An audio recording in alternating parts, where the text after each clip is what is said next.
Welcome! In this podcast, Wayne Smallman and Elly take a deep dive into the Ikigai model and how to find purpose after serving. In this first episode, Wayne and Elly chat about their reasons for leaving the military and transitioning into city streets. They emphasize the importance of understanding one's non-negotiables and risk appetite when searching for new opportunities. So, let's dive in. That's really cool. Hi everyone, I'm Wayne Smallman, service leaver, left 9 years ago, and owner of a company called Mill Scrum and the collective leader for the project and program collective. We're going to have a little conversation with Elly today. I'll let Elly introduce herself, and then we'll get into the subjects we're going to talk about. Absolutely. Hi, Elly Ruston, and I, up until last week, was chief of staff for a tech startup. Wayne and I have had a conversation about whether to kind of bring the fact that I am no longer a chief of staff for a tech startup into our conversation today. And we've decided that we are going to talk about the fact that last week I was made redundant, because I think that's actually a really strong part of the conversation that we want to have today. And the focus being on what jobs you're looking for when you leave the services, what your non-negotiables are, what your risk appetite is, and then really finding out who you are. So let's get into it. Yeah. So we're going to just talk about some of the reasons for leaving, non-negotiables, and then we're going to lean into the Ikigai kind of method to understanding your reason for being, your purpose in life. Did you want to kick off, Elly, with the kind of what was your fairly recent for yourself, your transition out of the military and your reasons for leaving? Yeah, and I think a nice way to kind of segue into this is when you and I first met, we were quite keen to make sure that we discussed just how broad the job market is, right? Isn't it? Because there is quite an and there's no right or wrong, but there is often a proven route for leaving the military: staying in your comfort zone, working out what it is you want to do, taking the first leap, the first big decision to leave, but staying within a comfort zone, within your areas of expertise, within maybe people that you've also worked with in the past. And that is a fantastic way to leave. But we also talked about taking more of a risk, understanding your risk appetite to leave, and what options are out there. And for me, my one thing that I kept referring back to when I was initially job hunting a year ago was, why am I leaving the Royal Navy? And that push-pull factor. And for me in particular, it was the fact that I'd reached a point where I was like, I've loved my 13 years. I've met some amazing people. I've done some really cool things. I've been some cool places. I'm now ready for a new challenge. Just had a toddler, husband still serving. So there was that factor, but it was a little bit more intrinsic in the sense that I was ready for something new and to explore a whole new market. And I kept that theme throughout all of my job hunting when I was going across the breadth of, management consultancy, another public sector organization. But I knew deep down I wanted to do something a bit different with a little bit more opportunity to be an influential role in a company as opposed to just like another part of the machine. And that's kind of why I did steer towards the startup space. And I thought long-term plan that I wanted to be head of people in a startup at 10 years anyway. So for me, that's kind of what was really important throughout my job hunting process. Could you relate to that at all, Wayne? Is that something that you were thinking? It'd be quite interesting if we just touch on the jobs that you've had in the last 9 years, because obviously you've been out much longer than I have. So say been out 9 years. I left at 27. I definitely wasn't the mature, sensible man I am today. And my reasons for leaving were very simple: that I wanted to settle down, have a family, and have some kids. I left at 27, and within that time period, I travelled more than I ever did in the first 3 years. I didn't have kids, and me and my business broke up for a little bit as well. So it's very none of that went to plan at all, and it was just quite an interesting period in my life. And because 9 years ago I didn't have people or groups like there are now on LinkedIn, I didn't have this kind of collective leadership people to help me mentor and guide me through that or prepare me for that time leaving. So I literally said, I'm an engineer, mechanical and electrical from the REME and the vehicle mechanic. I'm going to turn spanners. So that was I knew that's what I was good at. And I enjoyed it as well. I liked having something tangible at the end of the day that I've created or repaired or fixed. So that's kind of just like my next step was service engineer. So I got out and became a service engineer responsible for installing, commissioning large production machinery. I travelled all over the world doing that for a bit. Like I said, I think I did the most days I did away at one point was 130 days in a year abroad. So that was in China or India or Mexico or in Europe, which was amazing and great. So I did lots of travelling. But at the same time, it wasn't really achieving the goal I set, and it kind of took that toll, which obviously led to certain personal circumstances. Thankfully, I kind of recovered full circle, and kind of just wising up to a bit about like I was looking around me, and I was starting to enjoy running projects, like mini projects in the organisation, and leading teams again. But I very much had a safe landing where I took the job I was first offered, but I enjoyed the time and I got a lot of experience out of it. And it started leading me on to things that I was good at and reminding me of like leading teams, running projects, and seeing like that part of it, which got me to where I am now. I went through sales engineer, where I was responsible for project lifecycle from sales all the way to after sales, into a job as a project manager, and then as a Scrum Master, now a business owner, as a practicing Scrum Master, but contract under my own company. And that journey was all part of understanding and being mentored and led and guided by people like we have in our collective leaderships now. So that was really beneficial to me to help me understanding kind of or repairing, not knowing why I wanted to leave really in the first place, or doing it on my terms and having a plan. So yeah, that's kind of reason for leaving. So that's something I think we've spoke about, is understanding that reason for leaving and making sure that it will change, like your reasons will change potentially when you get out. No plan survives first contact with the enemy, common saying obviously. But I think there's a real good value in understanding why you're leaving and what you're leaving for, so you can then measure that when you leave, is this really fulfilling that need that I didn't have in the military? And then you can say, well, yes, it is. I'm staying for a bit longer. No, it's not. I can leave. Yeah, absolutely. So, and did you set yourself non-negotiables at the beginning, would you say? Non-negotiables for job hunting? I went in so blind. I just knew that I wanted to turn spanners and be an engineer. And my dad worked at the company, thankfully, so I had a bit of an insight into what the company did, but not to the scale, amount of travel and things I'd be doing. So that was all great experience, and it really did, like I said, set me up for the success. Not success. I don't like to say I'm succeeding, but I think I'm doing all right.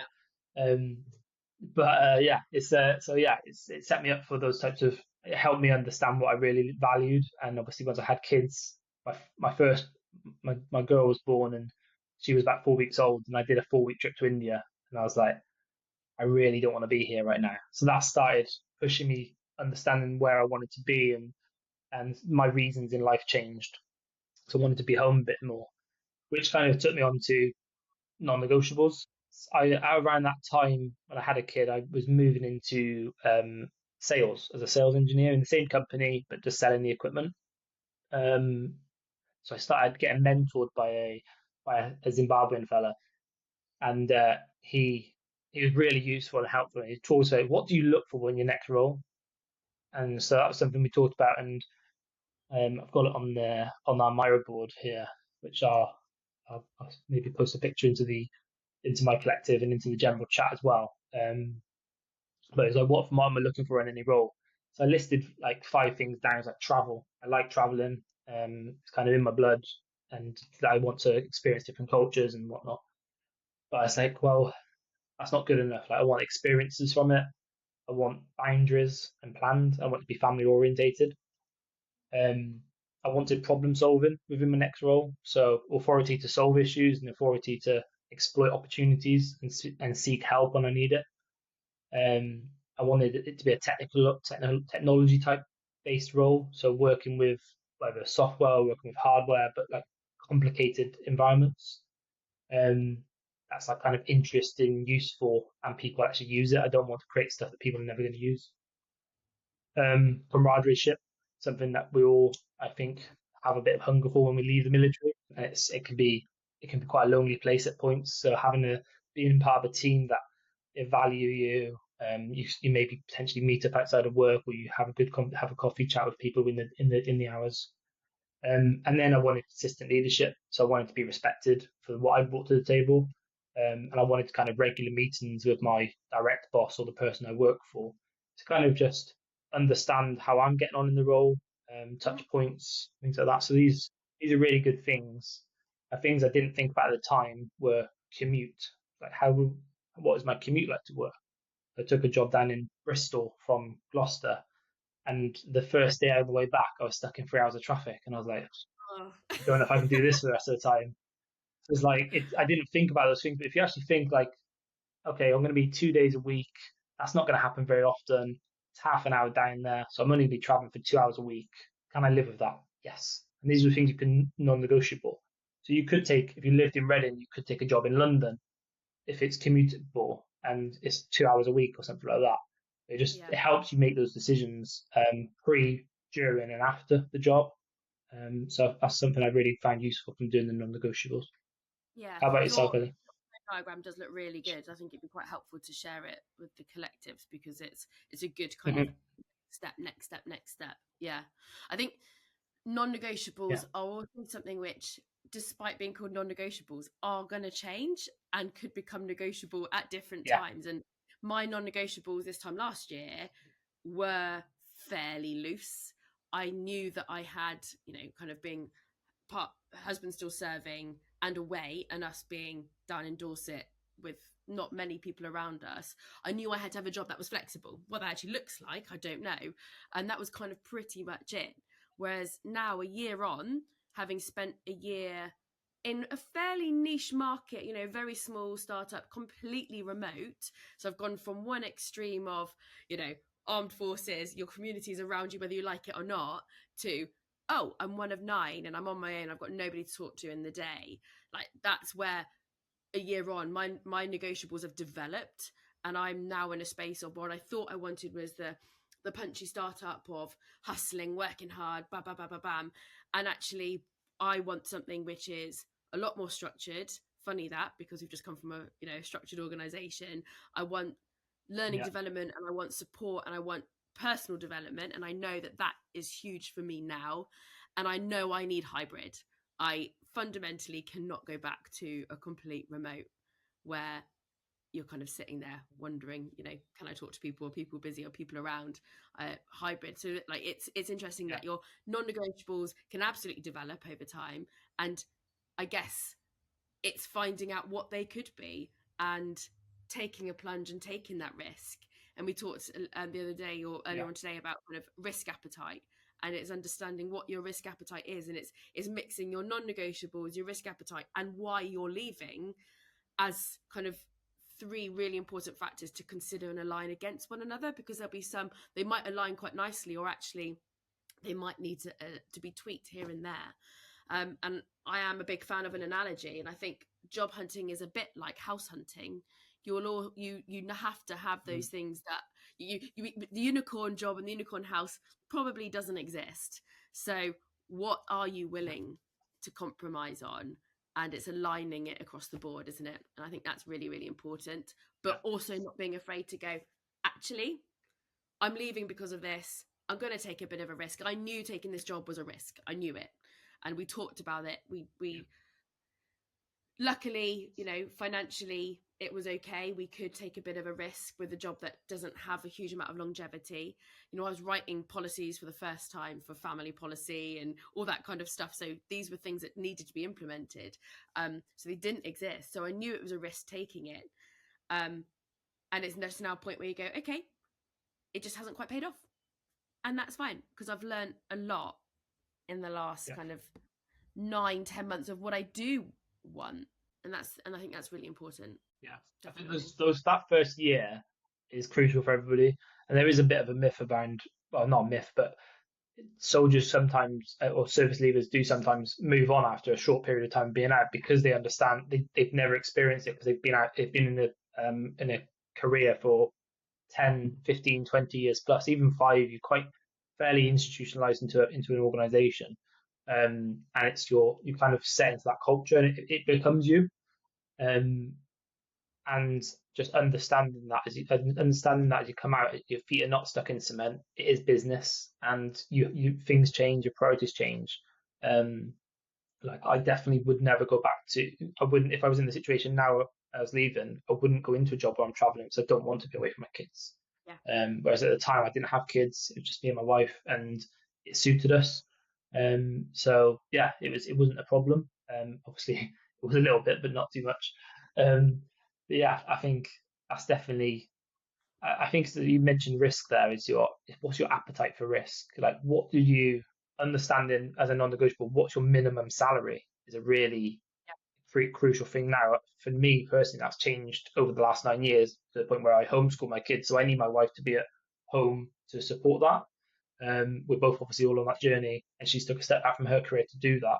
So I have to increase my salary now. I have a minimum I need to earn. Hence why I've gone contracting and set up my own business, so I can look at multiple revenue streams, things like that. So it's definitely go back to that kind of risk appetite is understanding like what is your risk appetite. Do you need a safe landing? Do you want to be in a familiar environment? Do you want it to be on your doorstep so you don't have to have a half an hour commute every morning? What's your partner want to do? Understanding what they want to do as well. And then the bottom part of that is like a minimum we have to pay our bills. So what's your needs, and then what do you want? Obviously, you want to have a life where you can thrive and take your family on holiday, go on holidays yourself, and enjoy and personally develop in your role. So there's different things for everyone. I'm not fussed about personal development. If I want to do it now, I will do it because I can pay for it on my own business. But I'm not expecting a company that I work for to be able to do that. So it's very different for I touched on spouses as well. So I think if you are in a relationship or you have children, asking if you've been in the military for 20 years and your wife or your husband have followed you around for that whole career, asking them what they want as well. Like they've been part of your career for such a long period of time and supporting that journey. I think it's really important to be able to engage with your wife or your husband and talk about what they want next from that chapter of your life as well, because they're part of that journey and they're going to go through it with you. So I think that's really important. Yeah, absolutely. Yeah. Cool. We're going to talk about Ikigai next. And this is a framework, like a system to be able to understand your reason for being. Thanks for watching. Next week, Wayne and Elly begin discussing the Ikigai model and take a much deeper look into the first section of the framework. See you then!